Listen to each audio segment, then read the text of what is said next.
안녕하십니까. 2017년 제3회 임상심리사 2급 66번부터 70번 풀이 진행하도록 하겠습니다.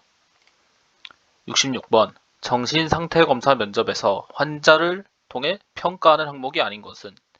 여기서 말하는 정신상태검사는 임상평가의 기초적이고 중요한 부분으로서 이러한 특정 시점에서 외모, 태도, 행동, 기분 및 정서, 말 등을 이런 관찰하고 설명하는 접근 방법을 이야기합니다. 그렇기에 대부분 환자를 관찰해서 얻을 수 있는 것들이 해당됩니다. 1번 외모와 태도. 외모와 태도는 이제 대면을 했을 경우 제일 먼저 보이는 부분이기에 정신상태 검사에서 포함이 되는 부분입니다. 2번 진압력. 진압력은 이제 사람, 장소 등을 기억하는 것으로 이것도 환자와 면담을 하다 보면 충분히 알 수 있는 부분이기 때문에 정신상태 검사 평가 항목에 해당됩니다. 3번 정서의 유형과 적절성. 이 또한 환자하고의 면담을 통해 얻어야 되는 정보이므로 정신상태 검사에 포함되는 부분입니다. 4번 가족관계. 가족관계는 정신상태 검사의 항목에 해당되지 않는 부분으로서 내담자의 이런 가족관계를 따로 알아보는 검사를 진행하는 방식으로 알아야 되는 거기 때문에 정신상태 검사에는 포함되지 않는 부분입니다. 그렇기에 66번의 답은 4번이 됩니다. 67번 행동이 보상을 받아 행동의 빈도가 증가하는 원리에 해당되지 않는 것은. 여기서 말하는 행동이 보상을 받아 행동의 빈도가 증가하는 것. 이것은 행동주의 심리학에서 흔히 말하는 강화에 해당되는 것입니다. 이런 강화의 원리에 해당되지 않는 것은. 이거는 이제 한 번씩 읽어보면 답을 알 수 있습니다. 자, 1번. 첫 번째, 칭찬하기. 칭찬하기는 강화의 요소로서 충분히 적용할 수 있는 것입니다. 2번, 금전 제공. 직접적인 금전 제공도 이런 특정 행동의 빈도를 증가시킬 수 있기 때문에 금전 제공도 강화의 원리에 해당됩니다. 3번, 관심 철수. 관심 철수는 말 그대로 특정 행동을 하였을 때 관심을 주지 않는 것을 얘기하는데 이는 순간적으로 행동의 빈도를 증가시킬 수도 있지만 그 이후로는 서서히 이런 행동이 감소하게 되기 때문에 이러한 강화의 원리에 해당되지 않습니다. 4번 토큰 경제. 토큰 경제는 이제 특정 행동을 했을 때 토큰을 지급하여 그 토큰으로 다른 강화물을 살 수 있는 것을 토큰 경제라고 합니다. 그렇기에 이것도 강화의 원리에 해당됩니다. 그렇기에 67번의 답은 3번이 됩니다. 68번 인간 중심 치료에서 자기와 경험 간의 일치를 촉진시키고 자기 실현을 하도록 치료자가 지녀야 할 특성과 가장 거리가 먼 것은. 여기서 말하는 인간 중심 치료는 내담자가 스스로 변화할 수 있고 내담자가 변화할 수 있으리라 믿고 내담자를 지지해 줌으로써 변화를 촉구하고 치료하는 것인데 여기서 해당되지 않는 것을 살펴보면 첫 번째, 공감. 공감은 인간 중심 치료에서 가장 중요하게 생각되는 부분입니다. 공감을 통해 내담자가 스스로 변화할 수 있도록 내담자가 자신감을 가질 수 있도록 하는 것이기 때문에 공감은 인간 중심 치료에서 필수적인 부분에 해당됩니다. 2번 진실성.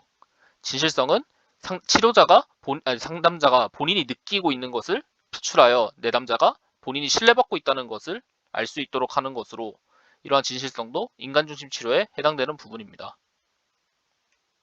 3번 객관적인 이해.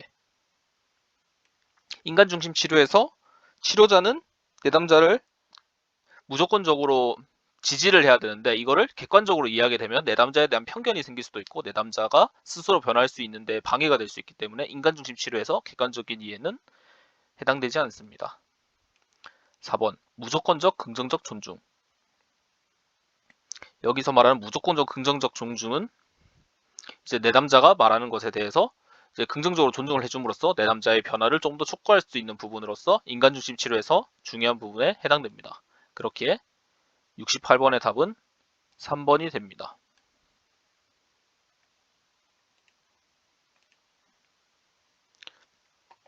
69번 암, 당뇨 등과 같은 질병을 진단받은 환자들을 위한 효과적인 집단 개입으로 가장 적합한 것은.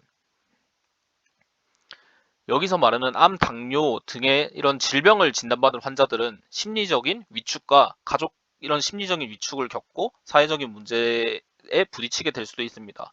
이런 큰 질병을 가진 사람들은 이제 심리적으로도 외적으로도 많이 어려움을 겪기 때문에 이러한 환자들에게 제일 적합한 것은 이제 심리교육적 집단치료입니다. 이런 심리교육적 집단치료를 통해 환자들이 병세를 이겨내고 다시 사회생활에 복귀할 수 있도록 아니면은 현재 가지고 있는 심리적 어려움을 해결할 수 있는 부분으로 이런 심리교육적 집단치료의 개입이 필요할 것입니다. 그렇기에 69번의 답은 4번이 됩니다. 다른 문항을 살펴보면 정신역동적 집단치료는 원가족에 대해서 살펴보는 원가족이랑 본인의 미해결 과제를 봐야 되는데 여기서 큰 질병을 가지고 있는 사람들한테는 적합하지 않은 치료이며 가족치료 가족에 문제가 있을 수도 있지만 그래도 일단 먼저 환자 개인의 심리 상태 보전이 제일 우선시해야 되기 때문에 가족치료도 조금 순위에서 밀려납니다. 인본주의적 집단치료 이도 내담자가 스스로 변화할 수 있다고 하는 건데 이러한 병세는 스스로 변화하기에는 조금 무리가 있는 부분일 수 있기 때문에 일단은 먼저 심리교육적 집단치료가 조금 더 우선시가 됩니다. 70번 심리평가에 관한 설명과 가장 거리가 먼 것은 일단 심리평가에 대해서 간단하게 설명하자면 내담자를 판단할 수 있는 여러 가지 검사가 있는데 이제 흔히 저희가 배우는 MMPI 아니면은 TAT, 로샤, 뭐 HTP 이런 검사들을 통해서 환자를 알아갈 수 있는 것이기에 이러한 심리평가에 있어서 중요한 부분이 될 수도 있습니다. 1번부터 천천히 살펴보면 심리평가는 심리학자들이 진단을 내리고 치료를 계획하고 행동을 예측하기 위하여 정보를 수집하고 평가하는 과정이다. 이러한 심리평가는 내담자에 대한 정보를 파악하는 과정의 일부분이기 때문에 1번은 맞는 표현이 됩니다. 2번 심리평가의 자료로는 환자에 대한 면접 자료, 과거 기록, 행동 관찰 사항, 심리 검사에 관한 결과들이 포함된다. 이런 심리평가의 자료들은 여러 가지 자료를 종합적으로 판단하여 내담자의 행동 예측이나 이러한 정보 수집을 위한 것으로 이용하게 됩니다. 그렇게 2번도 맞는 것이 됩니다. 3번 제1차, 2차 세계대전 당시 신병들에 대한 심리평가의 요구는 임상심리학에서 심리평가의 중요성과 심리검사 제작의 필요성을 촉진시켰다. 실제로 1, 2차 세계대전 때 이제 그런 병사들이 많은 심리적 어려움을 겪게 되었고 이 문제가 대두되어 이 시기부터 본격적으로 심리평가의 중요성이 크게 부각되기 시작하였습니다. 그렇게 3번도 맞는 말입니다. 4번 임상 장면에서 심리검사를 실시할 때 자주 사용하는 검사는 MMPI, 이런 지능검사, 로샤, TAT와 같은 검사들은 반드시 포함되어야 한다. 여기서 틀린 표현은 일단 먼저 반드시라는 표현이 틀렸습니다. 이러한 검사들이 신빙성 있고 잘 제작된 검사지만 반드시 포함되어야 한다는 이제 내담자의 상태를 보고 심리 검사를 어떤 것을 적용시킬지에 대해서 이제 치료자가 판단을 하고 실시하는 것이므로 이러한 검사들을 반드시 실시할 필요는 없습니다. 내담자에 대한 추가적인 정보 제공이나 수집이 필요할 경우에는 실시할 수 있는데 이러한 것을 꼭 반드시 반드시 포함되어야 된다는 것은 틀린 표현이 됩니다. 그렇게 70번의 답은 4번이 됩니다. 이상으로 2017년 제3회 임상심리사 2급 66번부터 70번 풀이 마치겠습니다. 감사합니다.